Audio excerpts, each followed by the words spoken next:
the importance of doing yoga before, understanding Gyan.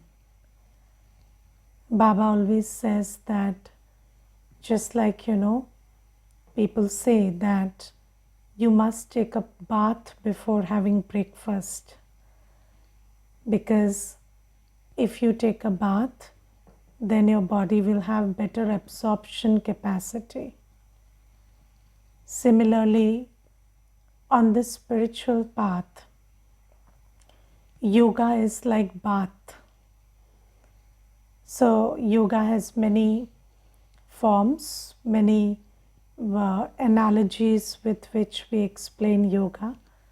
So yoga is like a bath, yoga is like a fire. So basically yoga cleanses, and it is very important to just unplug your attention from everything else and orient yourself towards the ocean of love, the ocean of peace for some time, the purifier for some time, before we start listening to his knowledge. Because you see that we live in a world where there are variety of vibrations, and if you look at the quality of vibrations, it's a very impure world, and the vibrations around us are anything but pure. So we need to take out time and unplug from all the vibrations, all the sounds, the memories, whatever is going on in our mind about the whole world, and just sit in self-awareness and orient my mind and intellect towards Baba, who is the ocean of purity, who is the ocean of stability, who is the ocean of pure love, pure peace, pure joy. And when we do that, automatically there is a correction in our own state. And when we are in that state and then we listen to knowledge, then our buddhi is in a better state to absorb it. This is why I have also paid attention to this system where whenever I start the class, there's a song first, and then there is 10 minutes of meditation commentary, and only then I start the class. So it's very important that you join at 7:30. Yes, if you're joining for the English class, so in the morning 7:30 you must join, so that you can prepare yourself in the first 15 minutes, so that later we can listen to knowledge. And anyways, we start the class by 7.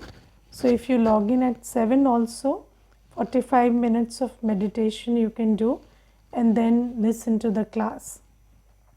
Second thing is, I would request you to keep your videos on. If you do that, then you will be more alert and more attentive, because when you think that the teacher is not watching, then you tend to be less attentive.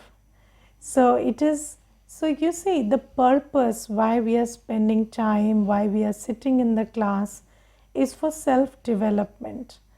And if one action adds to that self-development, then why not?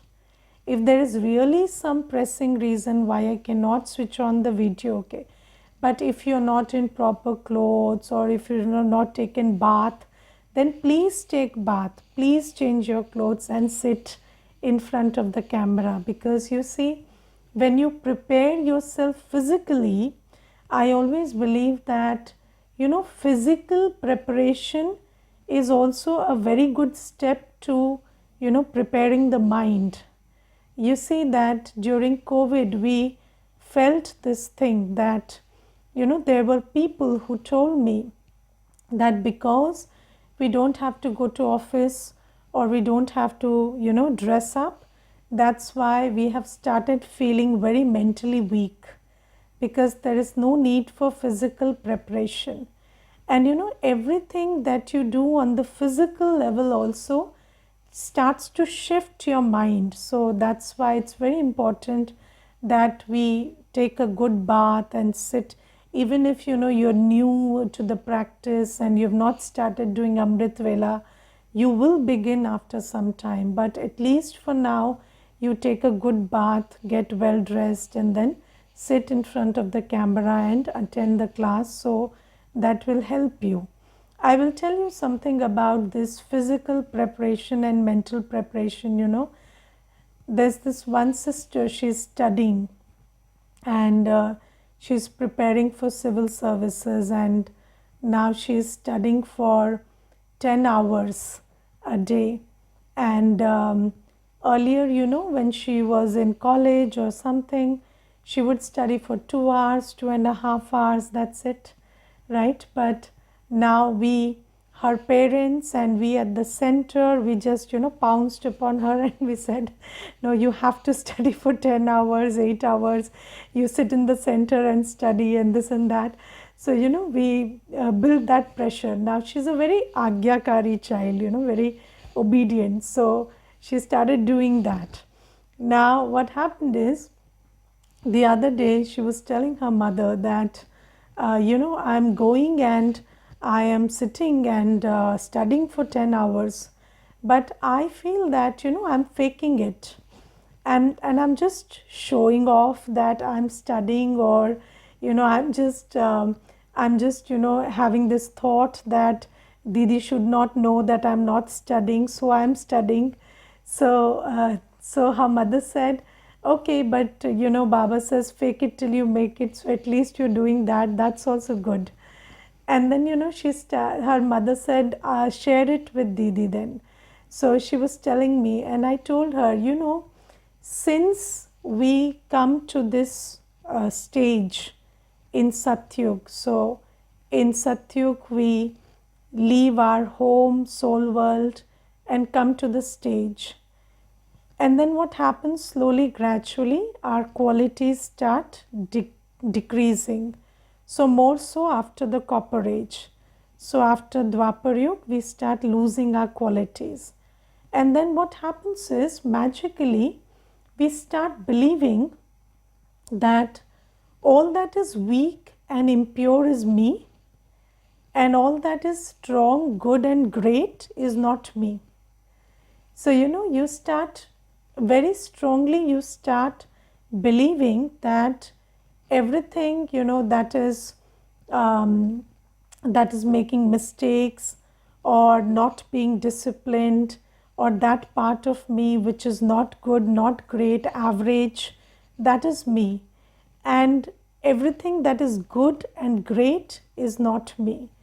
Then what happens is, when Baba comes, Baba unlocks that part of us which is good and great, and we start functioning like that also.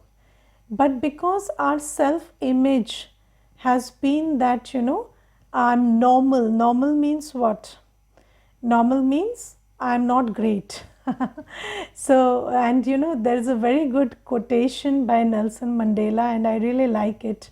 So he said that the biggest fear of man is stepping into his own greatness. So man is very afraid of stepping into his own greatness, because we hide behind these veils of I'm a normal person and I'm not God and I'm ordinary. Why? Because we are very afraid to be great, because with greatness comes with a lot of responsibility. So then what happens is, when Baba starts unlocking that part of us which is good and great, we feel that this is not me, because I have always identified with my weak sanskars. And then for some time you feel like I'm doing it, but maybe I'm faking it. Maybe this is not the real me. But then slowly, gradually, when you consistently keep doing it, you realize that this is the real me. and that which I was believing to be the real me is not the real me. So this is something that we need to understand, and everything that is good and great in me is me, and please accept that. Don't in the name of normalcy and ordinariness, and in the name of modesty and humility, don't just discard that part of you which is good and great. So accept it, that if you're able to get up at 3:30 in the morning, if you're able to meditate, if you're able to have a good heart, if you're able to have thoughts for seva, that is you. That is the real you. So don't discard that part of you, because there is this, and I always feel have you observed in the world that there is this tendency to just turn down compliments? So suddenly, when somebody will give you a compliment, you will feel as if you are very uncomfortable, and you will start saying, no, I'm not this, I'm not this. So, but the thing is, if somebody gives you a compliment, accept it. Okay, thank you. So we could say thank you. But why do we turn it down? Because there is this very interesting relationship that we have with our good qualities. So Baba says, no, you are good, and being good is ordinary, being great is ordinary for you, and just accept it like that. So, and don't get, again, when because we think that all that is not good is me, that's why whenever I come to terms with that which is good in me, I feel egoistic about it. So, if you just accepted that this is your original nature, this is who you are, so you could be great and humble, and you will have no ego about it, because you know that this is my basic design, this is who I am designed to be. So this is something. So don't resist that part of you which is good.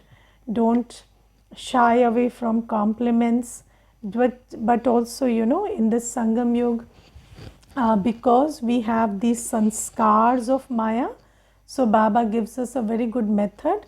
Offer it to Baba. So whenever you become aware of your goodness, greatness, know that it is because of Baba, because Baba reminded you. So this will help you to stay humble and great. So this is something. And when I was thinking about today's Murli, you see, Baba says that you invoke your sanskars of being a bestower, and your sanskars of being a bestower or a data are your eternal and original sanskars. And then with these sanskars, when you emerge them, then you can finish the strongest karmic accounts of many births of any soul in a second. Now, what does Baba mean by it? So Baba says that if you come across a soul who has very weak sanskars, or Baba says they are creating opposition, or they are creating conflict, or they are angry, or they are being rude and bad to you, whatever they are doing, you can finish, because that's their karmic account, that's what they have created for themselves. Baba says you can help them get over their karmic account, you can help them finish their karmic account, you can help them over their weak sanskars by emerging your sanskars of being a bestower. Okay, so, and having merciful feelings towards them. Now you see that when we listen to this Vardhan, you think about one soul, right? You think about one soul or some souls who are behaving badly, but you want to be merciful towards them. But you don't think about the whole world. You're very limited in your vision. Why? Because you are only thinking about those souls who you are attached to. But do you understand that being a benefactor, or being a transformer, or being of any help to anybody, is the privilege of a powerful soul. So a weak soul cannot help anybody. So this is why Baba says that it is very important to overcome your own limited consciousness and your own weaknesses and emerge your eternal powerful form, your eternal form of a bestower. And let me tell you one thing. So you see that people in the world, they talk about having a good heart and having love in their heart and having good feelings in their heart for someone, right? So we say that I love this one, or I have very good wishes for this one, or I have very good feelings for this one. But you see, it's a vicious world, and even the best of your feelings will change for the person you think you love most if whatever is your selfish interest with that soul is not, materialized. So, I have seen parents cursing children. I have seen children cursing parents. I have seen spouses, giving such bad wishes to their own spouse that one can't imagine. And it's very interesting that when you are connected because of a vice, it looks like a very good and noble and good at heart relationship. But when the foundation is that of a vice, it is a very selfish relationship. And when that selfish interest of yours is not covered, then you will end up having bad wishes for that same person. And there's this Mata, and she's old, and her son, he chose to leave the place. Her son was living very close to her, and then he chose to leave that place and go and work in another place, find another position in a different city. And then this Mata said that Didi, if he was out of job or if he didn't have an option, then I would bless him that go and find out a job in any other city. But he has a choice. He can choose to stay close to me. I'm old, I need help. But he chooses to go to a different city. And he doesn't care for me. And I don't know if he'll ever meet success because of the choice he has made. And I told that mother, you are a mother and you are cursing your own child. So she said, Chi Chi Didi, I can't curse my child. How can you even use this word? So I said, you don't realize, but you just did that. So how can you say that he will never be successful? So she said, no, a mother can never curse. So I said, these are just sweet words, but you just cursed your child.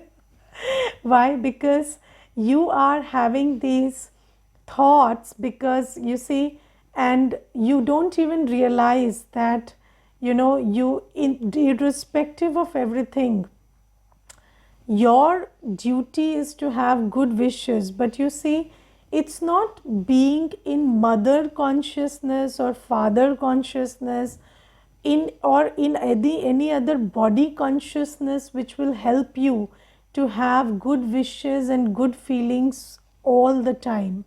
It is only soul consciousness which will help you do that, because we don't realize that as soon as our object of attachment, now you see, attachment is a vice, and attachment, you can never be attached to something that is pure. Can you be attached to Baba? No. You can love Baba, but in attachment there is a sense of there is a sense of losing control. But when you are in love with someone pure, then there can never be attachment, there can never be this sense of losing control over yourself. It will always be a choice. So love is always a choice. Attachment is that which a powerless soul does. So people say, I can't help being attached, but you can never say that I can't help loving someone. No, love is always a choice. Love is never a majburi. Love is never something that you do out of weak state. So Baba says that being loveful and being merciful and having good wishes and good feelings for somebody, irrespective of how they behave, irrespective of what they do, is the prerogative of a powerful soul. You cannot be weak and say that I can never have bad feelings for this person. No, that it doesn't work like that, because you're so weak that you can't help having bad feelings for somebody if somebody is not being your object of interest. So whatever you are seeking, if they are not fulfilling it, then you will feel hurt, you will feel angry, you will feel bitter, you will feel disappointed, and you cannot have good wishes and good feelings when you are hurt, disappointed, bitter and weak. So can you have that? So can a broken heart give good wishes? No, the heart has to be full to give good wishes. So that's how it works. So Baba says that you have to come to your soul consciousness. You have to understand that. And how do you come to soul consciousness? The one and only method to be soul conscious is to realize that mine is one Baba and none other. So only when you're free from all attachments in this old world can you be soul conscious, because Baba is a soul, Baba is in a spiritual stage, Baba is in a full state, and only Baba can pull you into being in your spiritually powerful stage. But how will you have that kind of yoga with Baba? Only when you realize that mine is one Baba and none other. And you see that when you're free from attachment of this old world, including this old body, when you know that I am a soul and I only belong to Baba, then you have this deep love for Baba, and then Baba is able to fill you with his qualities, his powers, and it is, Baba says that whatever damage has been done by the pyre of lust can only be undone by the pyre of love. And Baba says, Lagan ki agan. So, you sit with that love in your heart for me, and I will reverse all the damage that sitting on the pyre of lust has done to you. And Baba says that I will remove all the weaknesses and all the, that which is not virtue in you, and I will fill your heart with virtues and powers. And only then can you be so, liberated from body consciousness. You can be so up above these selfish interests that you can be merciful and you can give good wishes and good blessings to everyone, irrespective of their condition. And at that time, you will not choose that, I will give my good wishes to this one and that one. You will give it to everyone around you. Why? Because that's who you are. With Baba, you are a master bestower. And the world knows the power of science, but the world doesn't know. And I don't know if even Brahmins understand the power of good wishes and pure feelings. So, and I will talk about everybody, including myself, that, we talk about the power of good feelings, we talk about the power of good wishes, but I don't know how much we really realize this power. And Baba tells us that every transformation can take place through this power. So, and Baba says that seeing into being is a reality. You make something what you want to make of it just by seeing it like that. And these days physics and quantum physics is all the time talking about this thing, that there is an observer effect, and when an onlooker sees something, he changes the quality of that which is seen. But you see that Baba tells us how to use our drishti, how to use our vision. They will tell you that this can happen, but how to use your vision, what to make of somebody, that Baba teaches us.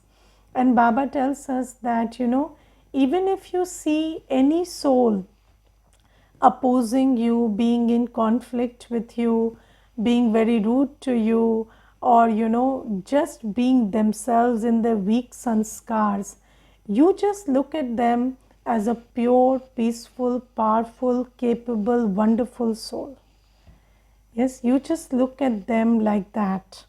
And Baba says that, and I remember there was one Murli, very beautiful Murli. Baba says, when a patient goes to a doctor, the job of the doctor is not to tell him when he will die. The job of the doctor is to tell him that he will get healed. So you see that Baba says that although in the world you are very vicious, you have been in a vicious world, and you know that if a soul continues to be like this, you are aware of all the damages that they can do to themselves. But Baba says it's not your job, it's not your position to create the thought about what are the future damages that can happen to the soul because of who they are being. So have you seen that if somebody is skipping their meal, you just tell them tomorrow you may have a gut problem. So, or somebody is sleeping, then you say if you're wasting your time, then this will happen to you or that will happen to you. Just look at what we are doing. So it's not your job, it's not the job of a doctor to tell a patient that I'm wise enough to figure out when you will die. That is not wisdom. It's the wisdom of the doctor lies in helping the patient to live longer. Similarly, Baba says that when somebody comes before you, you know that the behavior, because you are a knowledgeful soul, you know everything.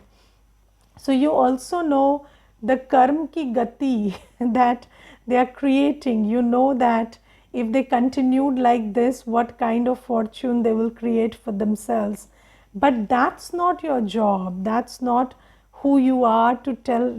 That's not why Baba has made you sit here to tell them that you will meet this misfortune and that kind of a bad ending if you did this. No, Baba says you look at them as somebody who will reform themselves, who will become the best version of themselves and be a resource to Baba also, become a right hand to Baba also. So Baba says that although you know everything, what is your job? Your job is to have very merciful feelings, full of love, and look at their best version and then create that best version through your drishti. And I think, that, when I came to Baba, there was one senior brother, and I once asked him, so is it some kind of an accident that Baba made everybody great? So, like Janki Dadi ji and Prakash Mani Dadi ji and Manmohini Didi and all great souls, they were in and around Baba and they came to Baba. So, so he said, you are asking the creator how his creation is also wonderful. So he's the creator, he created them.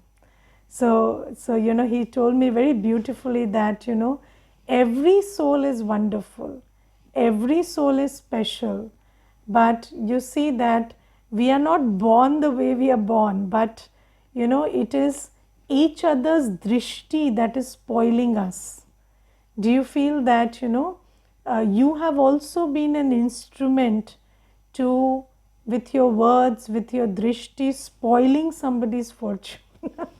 And Baba says this vehem ki bimari. Baba says that, you always have this vehem because you have so much of self-doubt.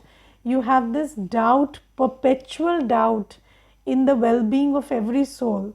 And you don't take even a second to voice it out or to let it out in your thoughts. And you keep creating these stories that, I think this is good for nothing, and I think this one is not going to do anything, and I think this one is pretty hopeless, and the fourth one is like more hopeless than the others. So, you keep doing this, and it is our drishti that is creating it. So, it is our words that's creating it. And why is Baba called the creator? What is his instrument of creation? So Baba's loveful form and Baba's drishti are his instruments of creation. So when Baba looks at us, he doesn't look at us as we are. He looks at us as we will be in our purest and most refined form. And Baba says, I'm making you the master creator. I'm making you the master bestower. And you also do the same. With your form, with your drishti, with your words, you also create the best version of everyone around you. And Baba in yesterday's Murli, he pointed out that our weakest subject is dharana. Our weakest subject is our ability to imbibe knowledge. And every point of knowledge is very powerful. And if we just imbibed one point, we would change from, a Kali-yugi soul to a Sangam-yugi creator soul. So, it's just one point of knowledge when it enters. For example, if I understand that my job is to see everyone as Baba wants to make them, or as they are originally, and with your drishti you start doing that, then this one point can change you from a destroyer to a creator.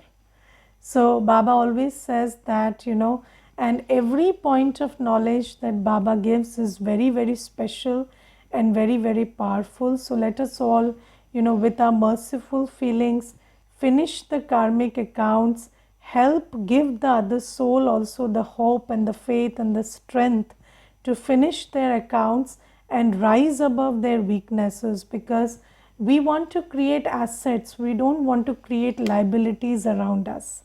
And there is a very good saying, you create a monster, the monster will kill you. So, or the monster will eat you up. So don't create such souls around you by just pointing out their mistakes and weaknesses, and eventually they become monsters and you are the one who will be eaten up by them. So why do you want to create such a world? Create souls who are powerful, self-aware, pure, who have the best interest for themselves and everyone in mind. And when you create that world, you will rejoice in your own creation. Okay, Om Shanti.